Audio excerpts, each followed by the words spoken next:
And also like one of the challenges we do come across is like having people like first obviously not having a tool process in place, but also if they do, is writing requirements right.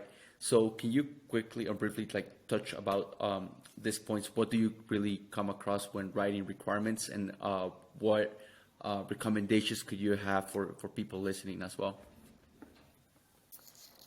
I advocate for writing small requirements broken into components. So for example, there are data elements in almost every system that you look at, and I like to identify each data element almost like a glossary, where I define what it is, how it's used, what does it look like, all the details around the information.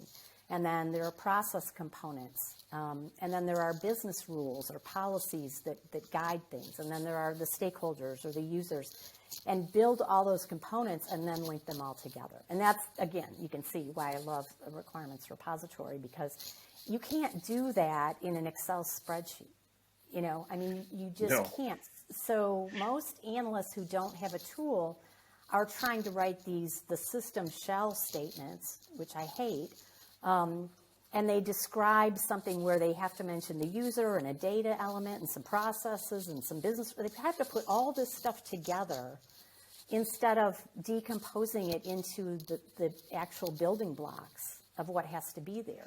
If you identify a data element like customer number, it's used everywhere. Why do you have to rewrite it every time you want to use it in a requirement?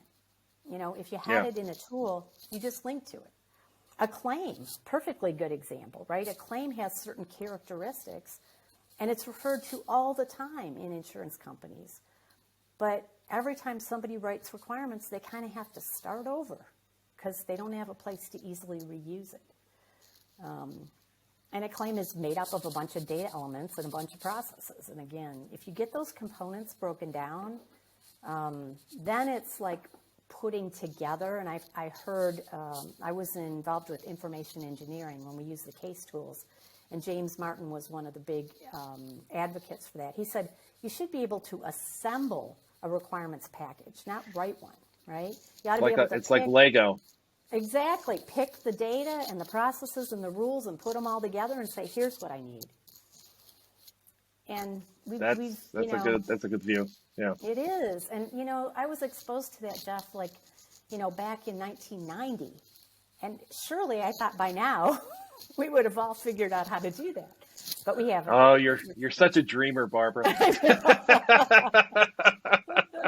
Still working on it. Yeah. Yeah. Yeah. But that is where we need to still, strive for. Because right now I believe that it takes a lot more time to do analysis and requirements than it does to code or build. So we're the bottleneck. And, we're the bottleneck because we have no tools. We're basically doing everything manually.